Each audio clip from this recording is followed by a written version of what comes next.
ये परंपरा होना भी चाहिए सब लोगों के लिए कि जो लोग समाज के लिए कुछ अपना योगदान करते हैं, समाज उनका अनुयायी बने, उनके बताए हुए रास्ते पर चले, समाज उनको हमेशा याददाश्त अपने बच्चों को भी दिलावें। आप देखे होंगे जगदेव बाबू का भी नाम लिया गया यहाँ।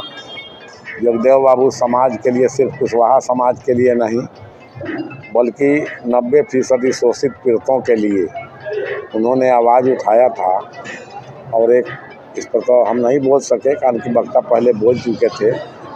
सही माने में क्योंकि जब हत्या हुई और बहुत बड़ा आंदोलन अगर पूरे देश में हो जाता, समाज एकजुट होता, जागता, लेकिन कुछ लोग आगे बढ़ाने वाले थे, कुछ लोग दबाने वाले थे, जिसका फलाफल हुआ कि जगदेव बाबू भी उसी किताब के पन्ने में दब करके रह और उनका नाम लेकर के दूसरे लोग शीर्ष कुर्सी पर पहुंच गए। जगदेव बाबू का नाम लेकर के उनके विचारधारा को जगा करके, लेकिन इस समाज के कोई लोग अभी शीर्ष कुर्सी पर पहुंचा नहीं। हमने अपने वक्तव्य में भी कहा है कि आज़ादी को अभी 100 साल नहीं पूरा देश को आज़ाद हुए, लेकिन आज़ादी के पहले आज से 104 बरस पहले कुशवाहा समाज ने यह सोचा और जो भी हमारे चिंतक रहे हों, शुभचिंतक रहे हों, जो भी लोग समाज के रहे हों, उन लोगों ने सोचा कि समाज को एकत्रित करना है, संगठन बनाना है,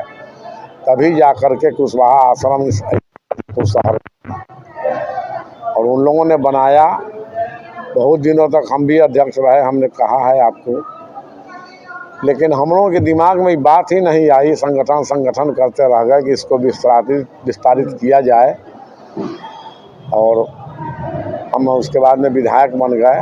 फिर भी इससे इंटरेस्ट इसलिए हम रखते हैं कि जिस समाज से हम आते हैं, मेरे ही समाज का यह संगठन है, आश्रम है, मेरे खून का है, रिश्ते का है, इसलिए इससे रिश्ता ख़त्म नहीं करना चाहिए। अपने बच्चों को भी बताते हैं कि जिस समाज से हम आते हैं, समाज को कभी भूलना नहीं चाहिए। कि स्थापना दिवस के अलावे जो हमारे समाज के लोग आज इस दुनिया में नहीं रहे, छोड़ करके समाज को चले गए और उन लोगों ने समाज के लिए कुछ किया, समाज को कुछ दिया, समाज के लिए समर्पण किया, नाम लेना, उन लोगों का नाम लेना ये हमारा धर्म भी बनता।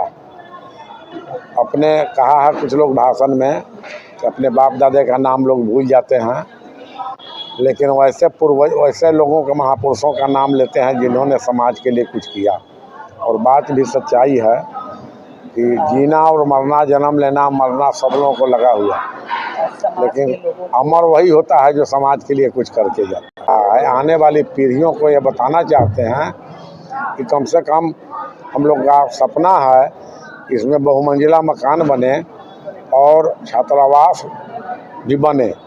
जो गरीब के होनहार लड़के गांव देहात में रह के पढ़ते हैं, उनके सामर्थ्य नहीं है, उनको हम यहाँ रख करके और कॉलेज में एडमिशन करा करके पढ़ाने का भी काम करें। और ये आने वाले भविष्य में निश्चित रूप से होना है, हम लोग करावेंगे। जब तक हैं नहीं भी रहेंगे, लेकिन लोग जो आने वाले लोग हैं वो करावेंगे। छात्रावास यहाँ निर्माण होगा और बच्चे यहाँ रह करके पढ़ेंगे भी। हम लोगों ने ये भी सुझाव दिया था कि अपने स्वजाति में बहुत ऐसे शिक्षक हैं शहर में जिनको कहीं आने जाने की ज़रूरत नहीं है, जो छात्र यहाँ रहें उनको आकर के 1 आध घंटा कोचिंग करा दें, वो भी एक शिक्षा का दान हुआ। यही हम लोगों की मंशा है।